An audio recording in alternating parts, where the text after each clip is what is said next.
Well, we happen to be in our home country, Denmark, and there is no sunshine, and we have not seen sunshine for a long time. Oh, so I'm very happy to hear that. I Oh, think this country is slightly worse than England, but we have less mud because it's cold. So well, I don't know if there's, weather-wise, any place that's worse than England. So, Sugata, we spend almost 4 months in England this summer. When we take the tunnel, we call it the weather tunnel. Yeah, okay. Because you can go from sunny, wonderfully France to rain. and then you come out and there's just this curtain of water falling. Yeah. But there is a Scottish saying, which I'm very fond of. The Yes. Scots say there is nothing called bad weather. It's all got to do with bad clothing. Yeah, I've heard that before. The Danes say that, but I will say I disagree. But so do I. I mean, what do you do, for example, with the tip of your nose? I mean, but let's start the podcast officially. Okay. Give me a very quick brief, please. Our podcast is called Self-Directed, and we have 4 children. The oldest is 25, then we have 19, 16, and 13. Our oldest went to a private school based on Célestin Freinet, which is a wonderfully form of education if you choose school. But our second child said to us it wasn't right for him, which have sent us down a path of now 13 plus years of exploring education in different forms. And we are not the biggest fans of the word unschooling because it is negatively defined, like not school. So we try to use the word self-directed learning more, but unschooling is the term that John Holt coined all those years back. So that is what it's easier for many people understand. Yeah. So we are unschoolers. Yeah. We do what unschoolers do. We just don't like the word. We don't like the word that much. So what we do is we talk with different people like yourself, experts in fields of what learning is, what education is, and who have a curiosity about learning, because we have ended up in normalization of that the only way you can learn is going to a school and sitting down, and you need to change subject every 45 minutes because that is apparently good for learning. So the idea of the podcast is we're very chatty, just like our conversation about the weather, and we laugh a lot and just flow. We like to meet real people. And we're doing this because we want to open people's minds about different ways of looking at education. That's what we usually talk about, but it could go anywhere. What I wanted to do, and you have to tell me if that makes sense for your podcast, is that the words self-directed and the words self-organized mean 2 different things. Okay, I wanted to talk a little bit about that, but even that was not the real theme of what I wanted to say. What I wanted to say was that self-directed is different from self-organized, and both of them are very different from a self-organizing system. You take all the 3 words together, self-organizing system. I wanted to make that distinction because what I had bumped into in those experiments, 25 years ago, was, I believe, a self-organizing system. And people saw the results and they thought the results were interesting, but they would invariably describe it as self-directed or self-organized.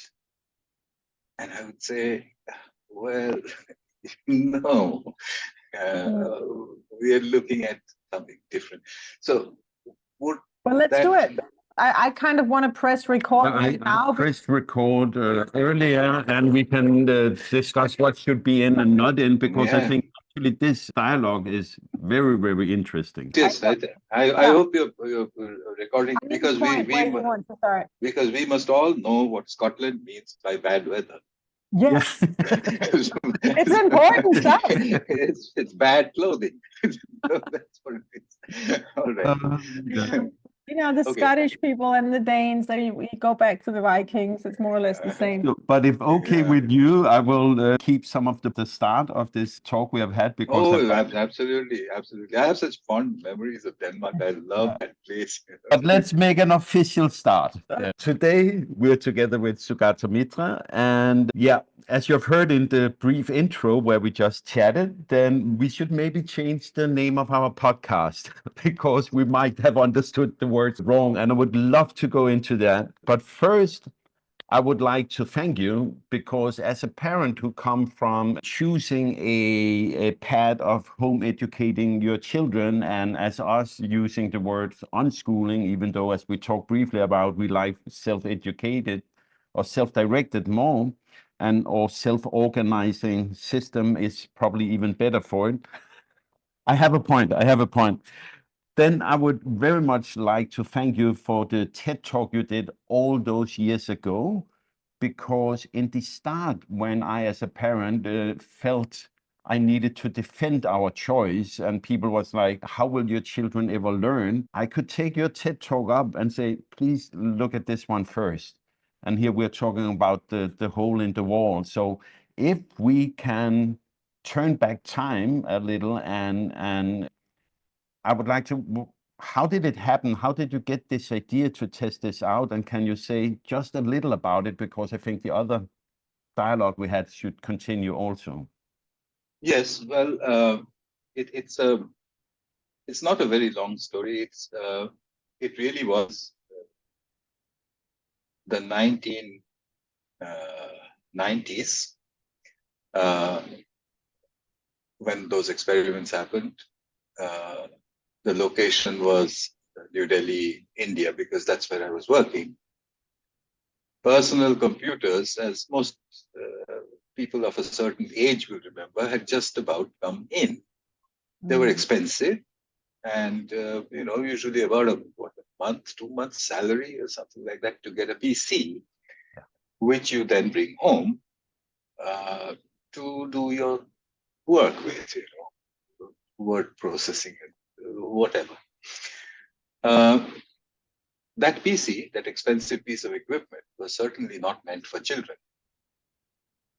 So some of my friends who could afford such equipment, they bought PCs and they brought it home. And those of them who had little children would then, install the PC in their living room or in their study. They would notice a little fellow staring at them, the son or the daughter, and they would turn and they would say, never, don't touch it. Okay, this was really the reality of 1990s because it was so expensive, And children, what would children do with a computer? The operating system was DOS, disk operating system. You had to, type in commands, this, that. So there we were. Then I noticed something else.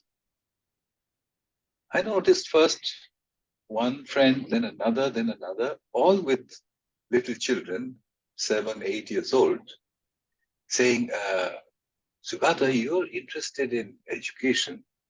I have a feeling my child is gifted.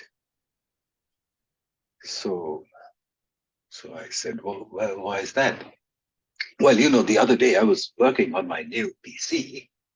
I was looking for a file, and the files would scroll up very quickly on the screen. So I couldn't actually read to see if the file I wanted was on the screen or not. It would just go up. I was trying again and so on. When I heard a little voice, and it was my little girl there, she said, try dir/w/p. And when you do that, you get them in pages. And so I turned to the little girl, and this is my friend saying, and I turned to the little girl and said, "Hey, how did you know that?"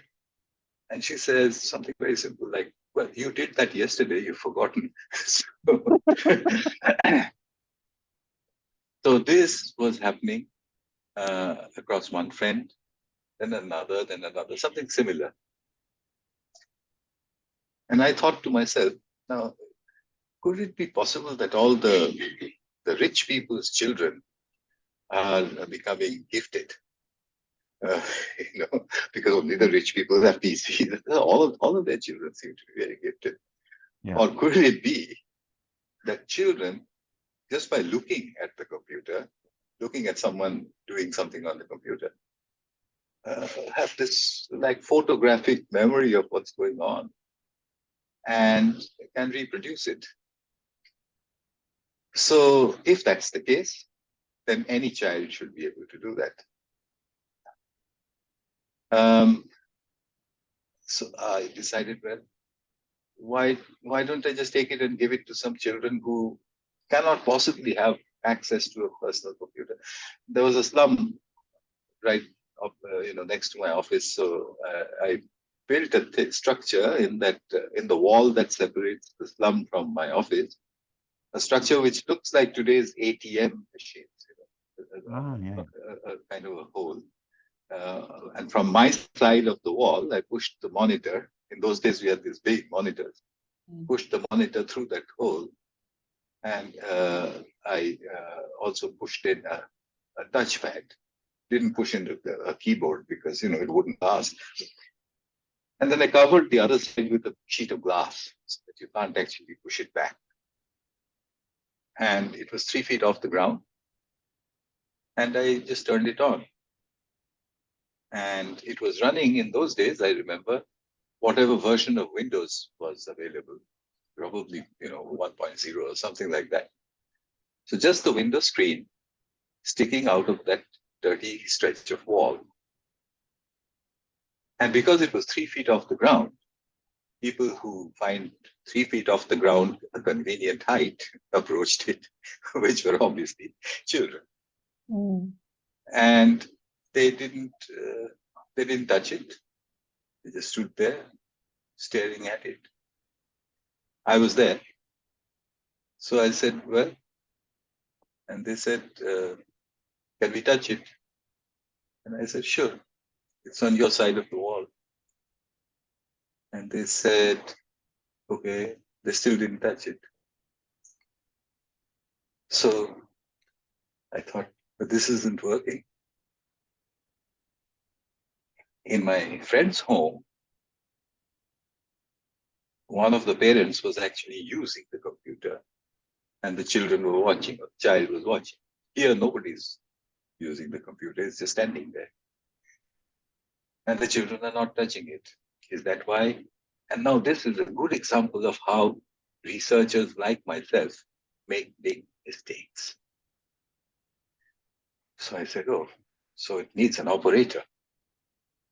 So I turned around and walked back to my office, thinking that I would send someone across and say, do something on the computer.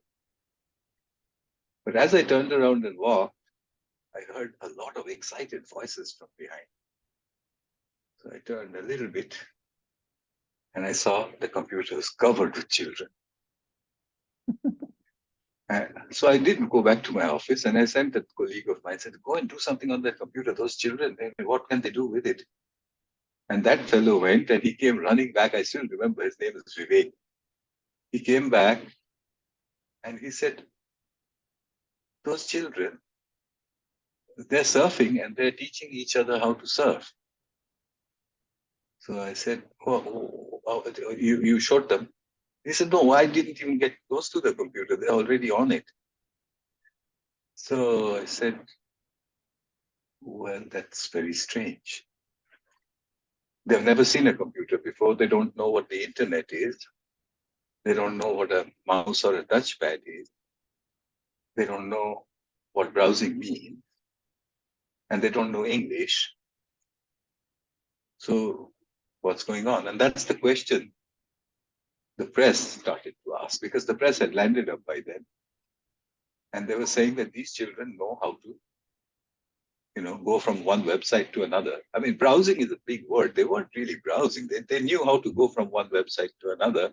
And they found that really funny. They would go there, close the website, open another one, close it, that kind of thing, and laugh. Hmm. So they asked me this question, who taught them? And I said, I don't know. It was an honest answer. Nobody believed it. Back in 1999, they said that's not possible. But I persisted. Said, well, let's see what happens next. And the rest of the story is well documented. About a week later, there was a game on the screen, and the children were playing it. It was actually a Mickey Mouse game from the Walt Disney site, Disney.com in those days. And I asked the children, well, what is this? And they said, it's a game, can't you see? I said, yes, I know it's a game, but how did you get the game? And they said, it's in the computer. So I said, yeah. I knew there's no such thing in the computer. They would have downloaded it.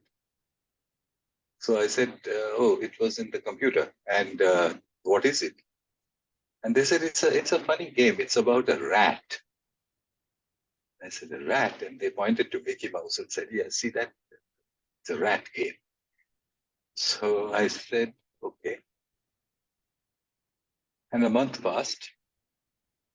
And these were the days of the first of the Taliban wars in Afghanistan. And I found a screen full of war pictures and news. And I said, gosh, what's this? And I went to the children and I said, what's this? I said, yeah, it's about war. See those planes, they're dropping bombs. I said, who is fighting with whom? And they said, the Americans are fighting with the Taliban. And I said, so who's winning? Who's good? Who's bad? And they gave me an answer, which I guess I'll remember for the rest of my life. They said, they're both very bad people. So I said, well, why are they both very bad people? And they said, as though it's very obvious, they said, well, bad people fight. I said, yeah, I guess so. But anyway, should you be looking at that? And they said, well, I mean, this computer is standing there and it's got everything inside it. So this was the beginning of the war. And by then, people started to say, well, what is this? And they said, I didn't say, they said, this is self-directed learning.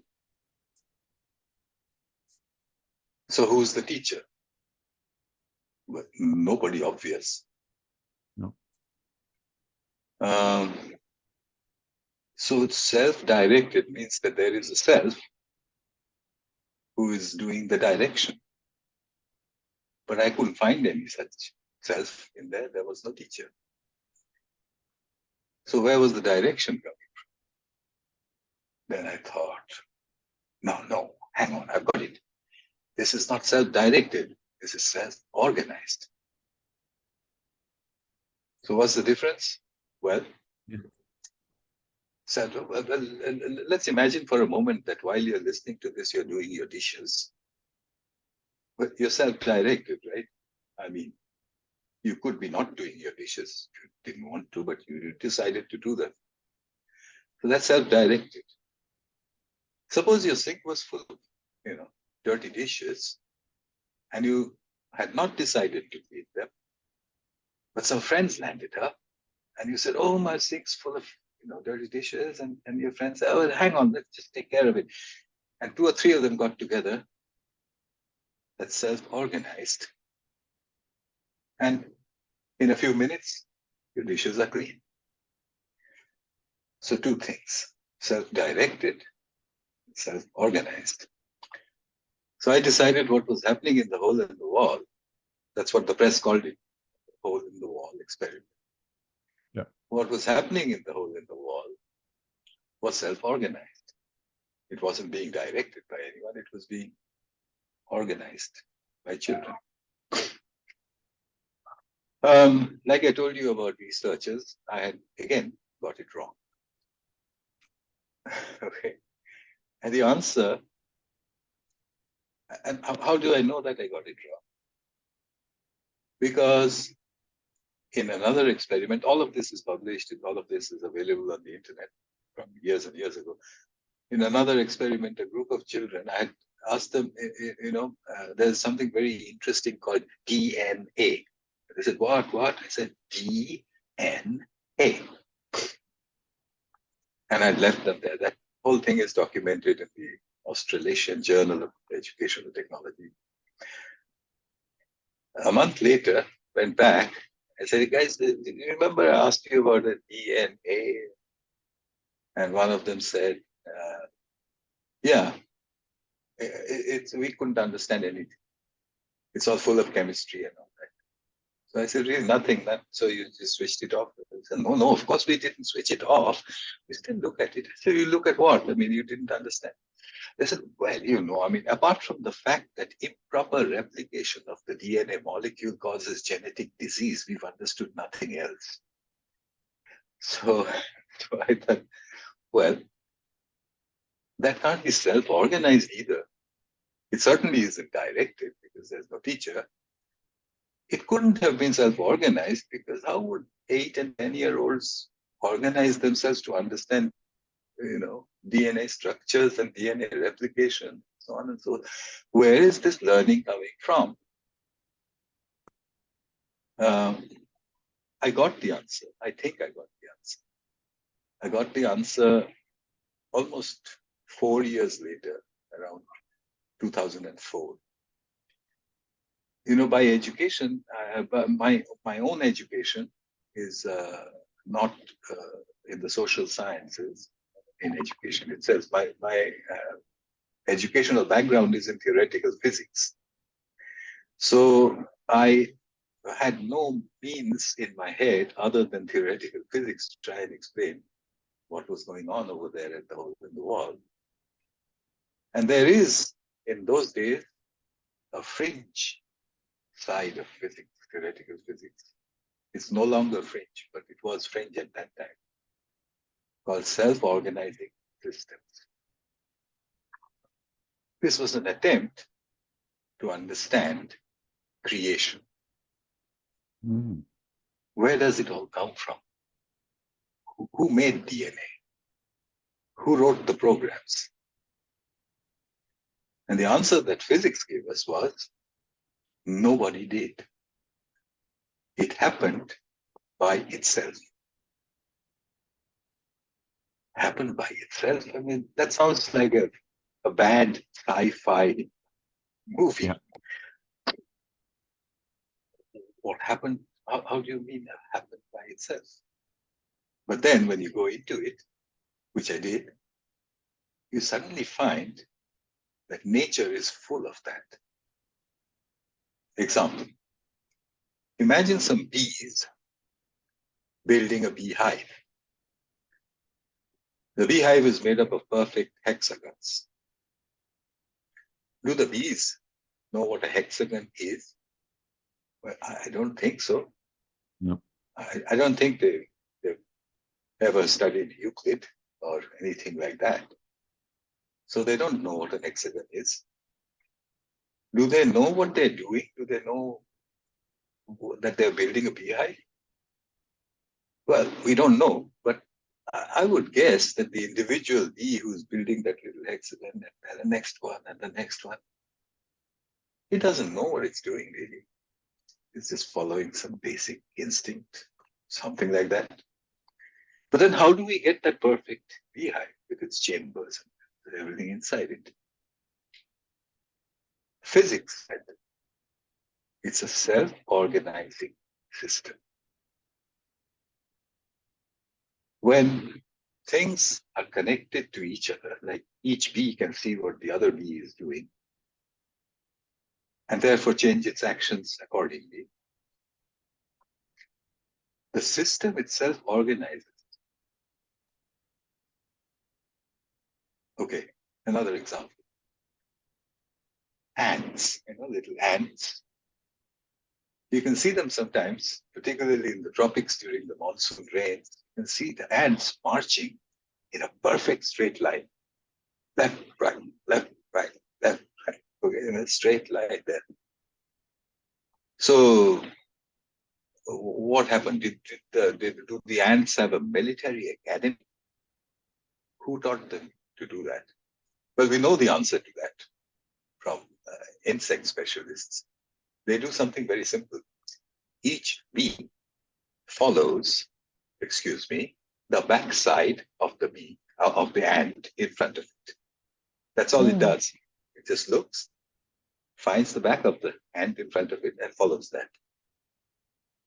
When 1,000 ants do that, what you end up getting is a line. The ants didn't make the line. The ants did not self-direct. The ants did not even self-organize. The system itself was a self-organizing system. I know it's not the easiest thing to grapple with, but that line of ants wasn't created by the ants. It was a property of that systemic rule. Follow the one in front. And then I read a little bit more and I found, oh gosh, flocks of birds, they do the same thing. Does an individual bird know what it's doing? No, it has no idea. It just knows it has to maintain a certain distance from its neighbors. Schools of fish, do they know what they're doing? No, they just know that they have to maintain a certain distance from their neighbors and follow a certain path. The result is marvelous patterns that people look at and say, how on earth did they do that? But they didn't. Something else did. And I couldn't get that out of my mind. I guess physicists have chased this for ages. If it wasn't done by people, then who was it done by? But the answer is that the question is not right. It's not who was it done by. It is what was it done by. So one man had, I think, gotten this idea right. A Russian physicist who I think migrated to one of the Scandinavian countries, won the Nobel Prize. His name was Ilya Prigozhin. And Prigozhin wrote a book called Order Out of Chaos. He wrote this book somewhere in the late 1970s. In the late 1970s, I was doing my PhD. And, I had no interest in children's education. I was doing quantum physics and had gone for a conference in New Delhi. And I must tell you this story, even though it's a very stupid story. I want to hear it. I went in the conference. I went to the men's room, and we had this line of men.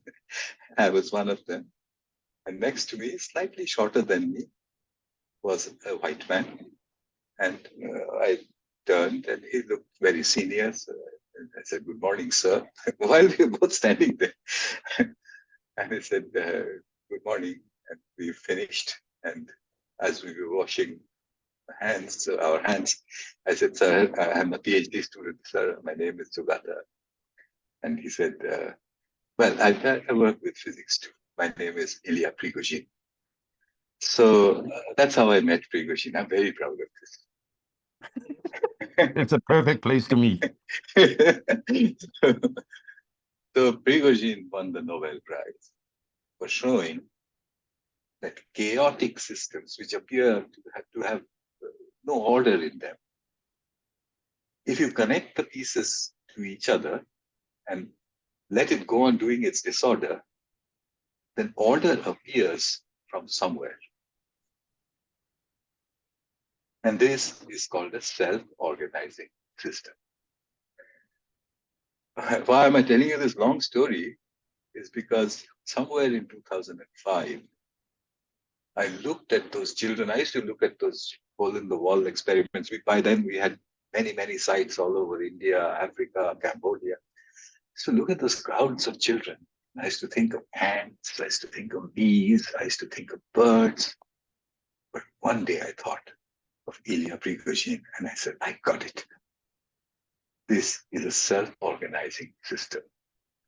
No one is teaching them, not even themselves. It's order appearing out of nowhere. Okay, I actually said that in my TED speech. There's a one sentence that says, learning is an emergent phenomenon in a self-organizing education system. Nobody paid the slightest attention. You know, what kind of sentence is that? But I thought I'd got it. I brought the results to England, and in 2006, and tried it out in the schools of Gateshead. You know, Gateshead is across the river Tyne from Newcastle, northeastern England. If you remember the map of England, it's about 2/3 of the way from London to Edinburgh in Scotland, but 2/3 of the way up north. Across the river from Newcastle is the town of Gateshead. It's a poorer area of the country. And I went into the schools of Gateshead and I set up the hole in the wall. You can't set up the hole in the wall in England, okay? Why? Because the weather will not permit it. No. No one's outside. No. Nothing happens outside. Okay. So I said, oh, this is the problem. But how do you do it? It's very simple. Okay, for those of you who are teachers, okay, here's how it goes. Very, very simple. Take a class full of 24 children. Let's say 24. Take 6 computers. Just 6, not 24. No matter how rich your school is, no matter how rich your country is, 1 computer for every 4 or 5 children. Give them those 6 computers and ask them a question. Move back and sit down. That's all. When you do it the first day, it won't work. The children are going to think that there's a trick. Sooner or later, she's going to get up and yell at us and say, what are you doing? Or something like that. The second or third time you do it, they begin to realize that you're serious. You're actually allowing them to do whatever they want. What would they do? Well, they'll form groups, obviously. 6 computers and 24 children. They have to form groups. Yeah. They form groups. They start talking to each other. They start looking at each other's computers, those 6 of them. And then, in about 30 to 40 minutes, self-organization happens. They learn. They learn something. It depends on what question you asked. If you got the right question, you get whatever you wanted them to learn. Otherwise, they learn something in any case. Remember those children with the Taliban and the war? I didn't want them to learn anything. I didn't even want them to look at those pictures. But what did they learn? Bad people fight. Mm. Would I like my children to know this? Well, I think I would. Bad people fight. Just 3 words. Think about it. So, self-organizing systems are different from self-directed and self-organized. Self-organized, as 2 separate words, is different from self-organizing system. It's really I was about to say mind-blowing, but maybe not exactly. It's just the It one clears some thing, things. some things in my mind. And I mean, you were with us on the beginning of our journey as when we moved away from schooling our children to not schooling our children. And the whole, I mean, it's been such a long time now that now it's just, we don't get up in the morning and not send our children to school. It's not a thing. We just get up in the morning and live our lives. But it was a big deal when it happened. And your TED Talks and your work in general was a big part of, okay, this can be done in many different ways. It's just now I realize I don't like the idea of the curriculum, like a state or school defined journey of learning for 10 years of children's lives. I don't like that. That's not where the responsibility should be. It doesn't make sense. I don't like homeschooling because that's like doing the same thing. It's just the parents doing it. So I, as a mom, have to decide what my children are doing. I don't like that. But I actually also equally don't like the idea of the children having to plan it out and being responsible. We've said many times, it's one of our kind of mantras that learning is a byproduct of living.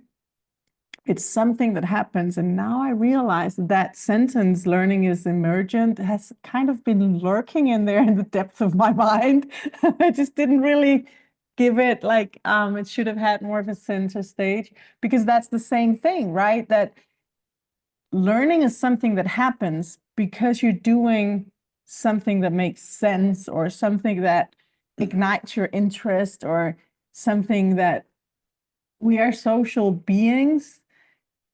So maybe you want to be with your friend and your friend is talking about this thing and you might have never been interested, but now you are because there's this social situation. So that's where the learning comes from. Is that,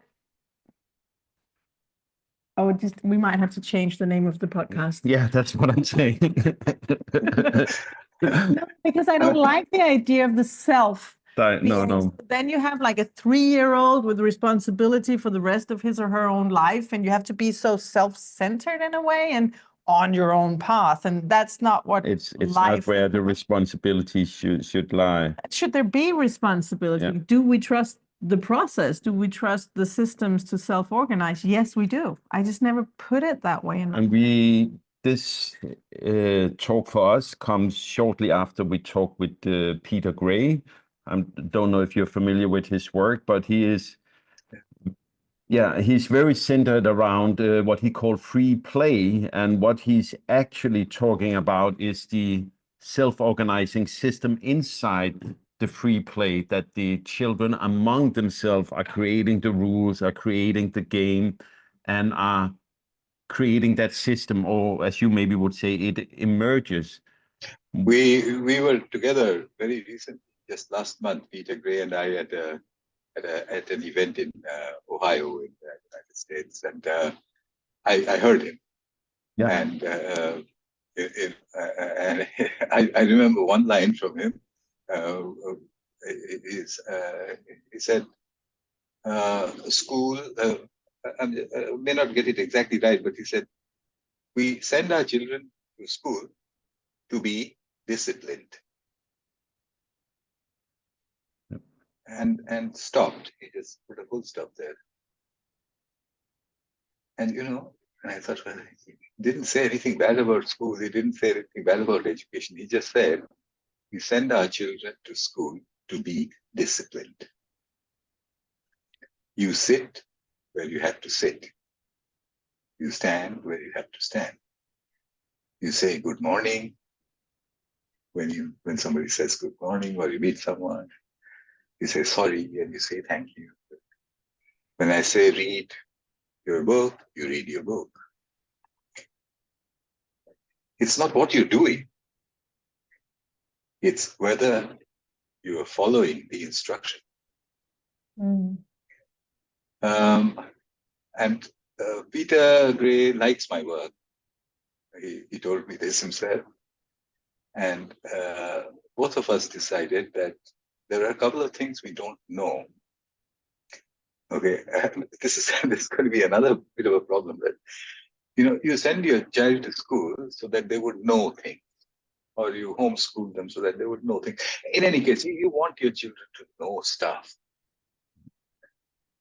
But, the trouble is, if I were to ask you, what does knowing mean? We don't have a definition. So what do you want?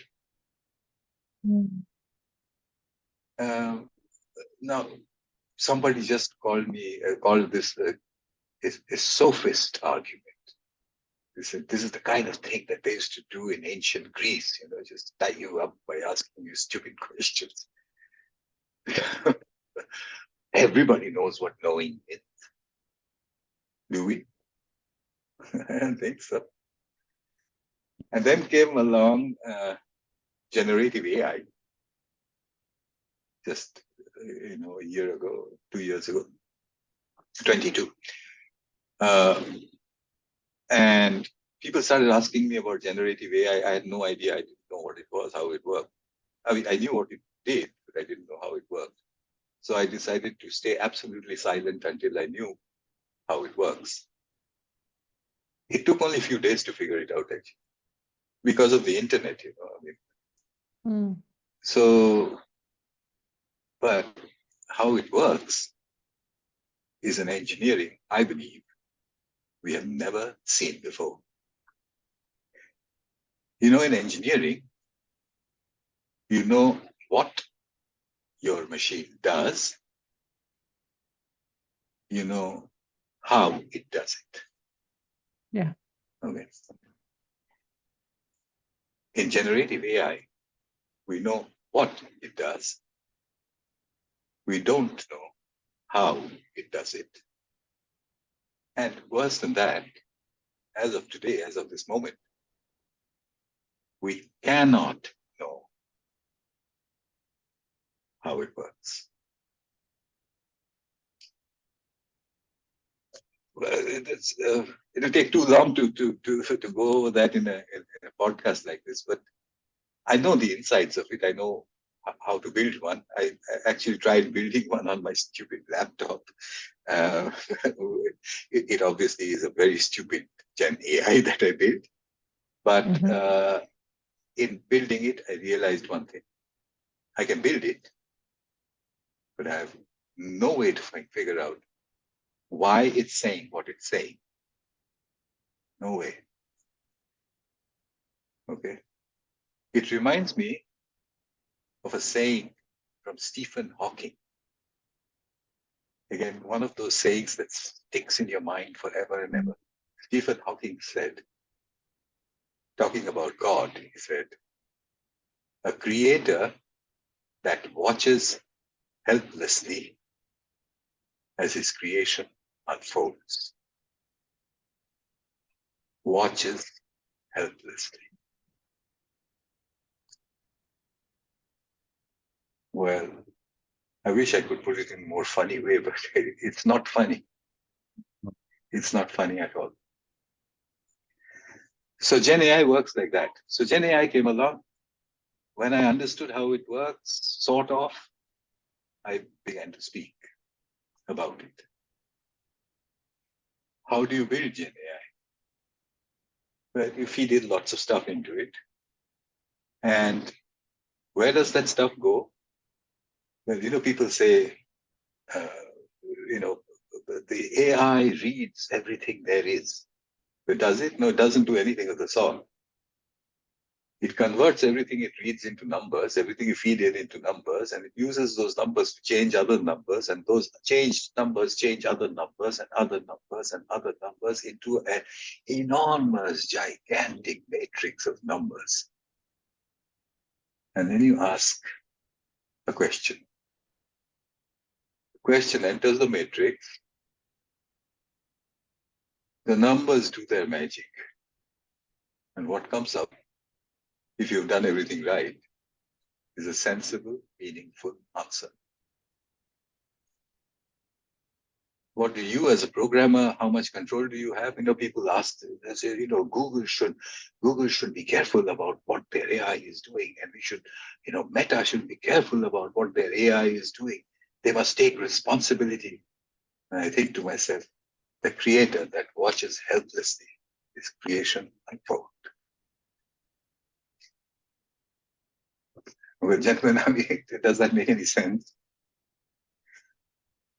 It makes sense. It just also makes me think. That's why I'm so silent, So because that what- takes time. I'm not a computer. No, it makes me think two things. One is I'm, for my work and curiosity, using ChatGPT every day, more or less, and have for 1.5 years or more in my line of work. And just yesterday, we talked about, was it cardamom? Mm-hmm. Because we were making some food, and we actually have had difficulties finding it in some countries. As we are full-time travelers, we see a lot of different countries. And I was like, why do the Scandinavian countries have this tradition of using cardamom in some of our food, in our baking and stuff like that? And I asked ChatGPT and got the story about the Vikings all the way from back then. They traded in spices, and it showed well to use it, and that they used it in their line of work. And so there's so much where it reminds me of the knowledge bank that the hole in the wall was for these young people, that I'm curious about your thoughts about what will it do for learning. And then there's the other part, as are we as a society ready, which is a different dialogue about it. And I know I'm jumping a little, but among the things you said about the self-organizing system, I am baffled, still thinking about what kind of world have we created? How self-organizing are the systems? The school doesn't seem like a self-organizing system when I look at it. The way we live in the so-called nuclear families doesn't look as a self-organized things. That the individuality have become the goal, where everyone have their own trampoline, their own chainsaw, everything. So you don't need to interact with your neighbors even more. So I'm like, the self-organizing gets so small that it's on a family basis. And I'm just thinking that cannot be healthy. And those are some of the thoughts that what you're saying is bringing into my mind. And I'm like, is there a question in this, Jesper? I don't know. Go in 19 Yeah. different directions from here. Very Yeah. interesting. Yeah. Well, I mean, I guess we should bring this to some kind of a conclusion. Or focus. Problem, yeah. Focus. It's I kind was of also running. floating So can all I over. ask an even harder question to conclude on? What about the question of truth? That's my problem with the AI thing. So we have this computer inside the computer, kind of program. And we use, some of us, my husband uses it every day, and he's begun the past, I don't know, 6 months to send me long WhatsApp messages that are clearly not written by him, but by ChatGPT. And I usually say I'm not talking to robots. Not that the information is bad. It's just, I get this. I'm an old-fashioned, studied at the University of Copenhagen in the 90s, and we were reading actual books. And this is not before the internet, but it was with the modem kind of system. I like books. I like a table of content. I like references. I like knowing where my information comes from, and I think you put way more thought into this than I have. So the question is, what about the truth in AI? Well, what about the truth in anything? I mean, this is not a new question. This is the question that the old sophists have asked for many thousands of years. Is there anything called truth or whatever? But I think that I think what you're asking really is that what should I believe? I mean, after all, the easy definition of truth is what you believe. So, I mean, it's a long discussion. Is there something called absolute truth? We don't know. We have to ask Socrates. But the thing is, what should you do with your children where is that generation going to head towards? Okay, in a world where knowing is obsolete. Think about that. We're so proud of knowing stuff. I studied in the university, I know this, I know this, I know this. Is that relevant today? When you have this generative machines which let you know anything you want at the point in time when you need to know it, provided you can grasp it quickly enough. So suppose for a minute you take this argument further. So knowing is not necessary anymore. And I know that a lot of adolescents would kind of nod their heads because they ask themselves the same question. Why am I doing this? Why am I sitting in this class and listening to this? Why am I listening to a 50-minute lecture and paying for it when I could have Googled it in 5 minutes, or I could have chat GPT'd it in 2 minutes? Why am I doing this? Why are they doing this to me? Well, one day they will have children. Will they also tell their children, you have to know things? I don't know the answer, but I have 2 suggestions. And that possibly could be the conclusion of where we are headed. The first suggestion. If we have a question to which there is an answer, then AI knows that answer. Always. So, should I ask questions to you to which an answer is already known? It's a waste of time. But I could do something else. I could ask you a question to which no one knows the answer. If no one knows the answer, the internet doesn't know the answer either. If the internet doesn't know the answer, generative AI doesn't know the answer. If I ask a question to which no one knows the answer, I have to figure it out for myself, or I have to give up. So what if I focused on the questions to which no answer is known yet? That's point number 1. Number 2, what else can generative AI not do? Apart from answering questions to which no answer is known. It cannot do another thing. It cannot deal with nonsense. You can try it. Try feeding in lines from Lewis Carroll. I don't know, whatever. The cat became a butterfly.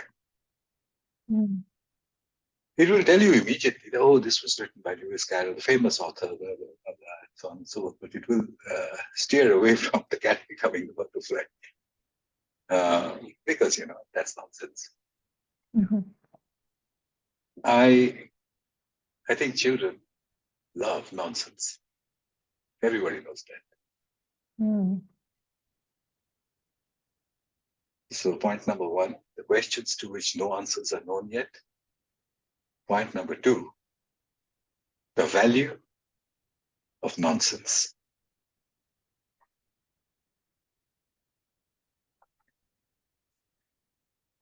Imagine a 2-year-old, he appears in front of you and you say, morning good. And the 2-year-old kind of looks at you and you say, good morning. And the 2-year-old says, morning good. And I say, good morning. And he said, that's upside down. And I say, no, it's sideways. And he said, what are you talking about? And so on and so forth. Doesn't take much. It's just a little switch you have to put off in your mind. A switch they put off for you in school. Don't talk nonsense. put it back on. Watch the 2-year-old light up. That's Okay. a good plan. I don't have much of a plan apart from at this point in time. I wish I could be more useful, but I can't be. Well, But I think it's very insightful. It's very much talking about, and we have to wrap up. Yeah. It's just hard because this is very interesting. Knowing what AI can do and knowing what AI cannot do will be a discussion about what makes us human. And what makes us human is partly to be able to think about questions to which maybe there is no answer, but we need to think about it anyway. And also to be ridiculous, which is, your example about the 2-year-old morning good thing made me think about all the many, many times we've had fun with small children saying, pointing at grandma, saying, "Is that uncle?" And they laugh, "That's uncle. Ha ha ha, it's funny." It's just ridiculous, but it's ridiculous small scale, but we're still having fun. It makes you laugh. Yeah. AI doesn't laugh. Not yet. No. yeah, Do- yeah. Do you have time for an extra question? I don't know your time frame. Yeah, a couple of minutes, yeah. Perfect.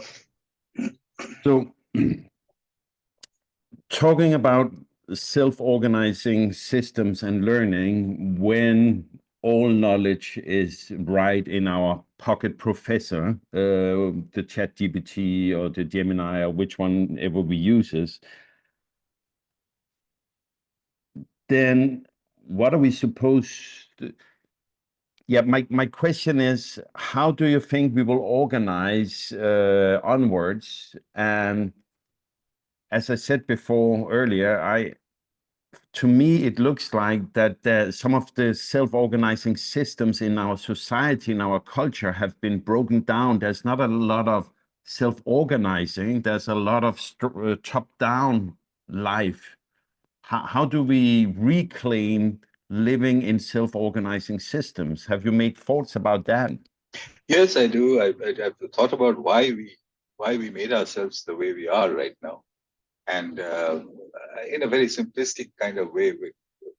I'm not an anthropologist, but my simplistic understanding is that agriculture had a lot to do with it.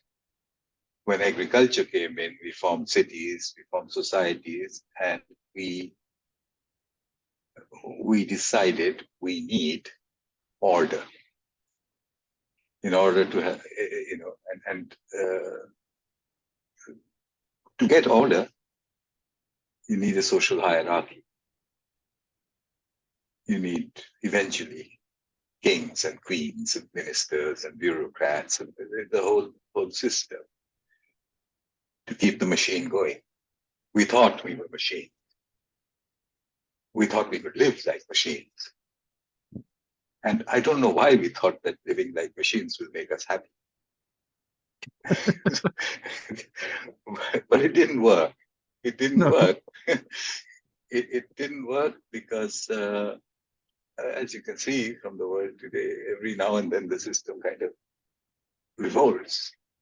It revolts, disintegrates into chaos, and then another emergent order appears. And I remember the face of Ilya Prigozhin. So if that's the way it is, I mean, we see in nature that that's the way everything works. That's the way we appeared over here. That's how we evolved into what we are right now. If that's the way it is, then why would we want to oppose it with a mechanistic culture? If talking to each other is our way of self-organizing, why do we want to be alone? Why do we want to segregate? Why do we want, our own lawnmowers and our own this and our own that so that we don't need to deal with anybody else? Well, I don't know who has that answer. I don't think physics has that answer. I think maybe we need to ask the ghost of Sigmund Freud. I know this is not going to be very popular because, Sigmund Freud, nobody cares about him. He's a pervert. He's blah, blah, blah. I love that man.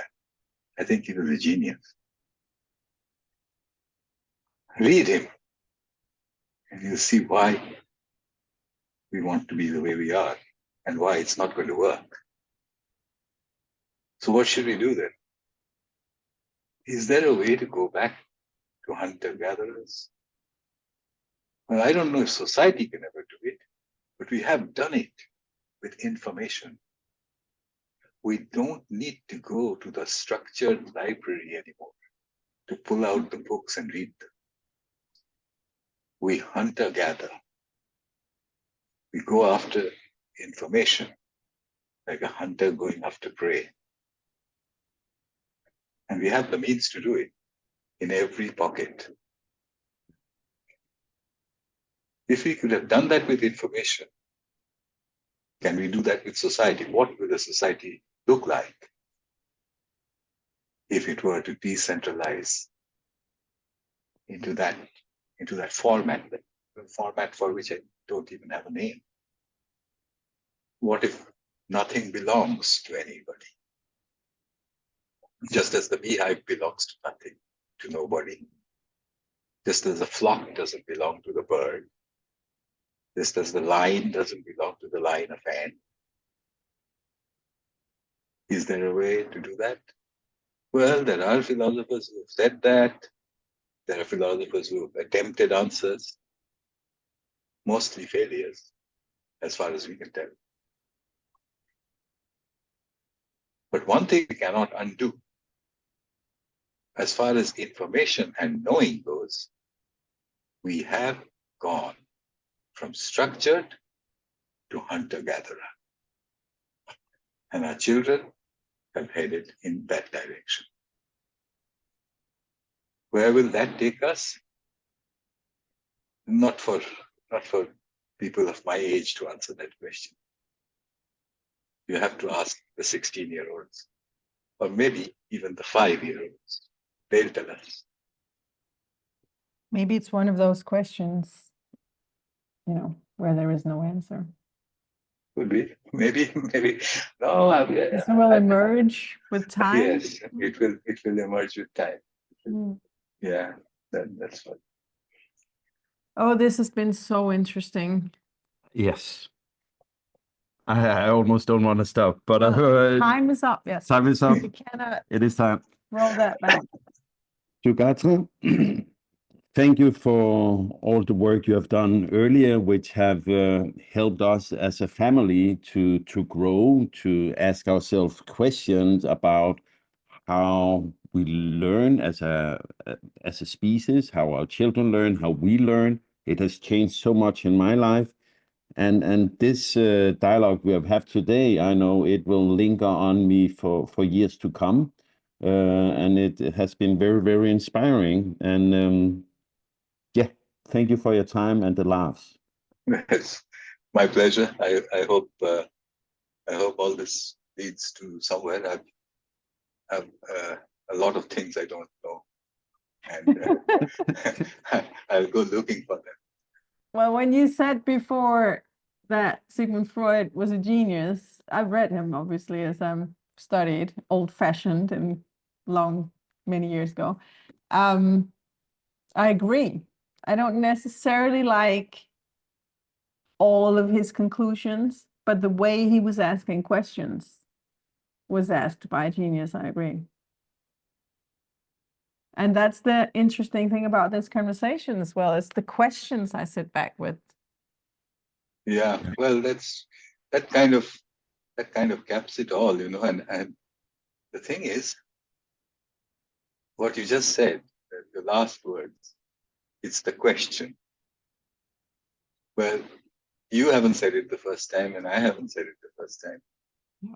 It was said, I don't know, 2,500 years ago. The Buddha said it, Socrates said it, Confucius said it. They all said, it's the question that matters. Yes. What a wonderful place to stop. Thanks a lot for your time today. Thank you. It was a real pleasure. Thank you.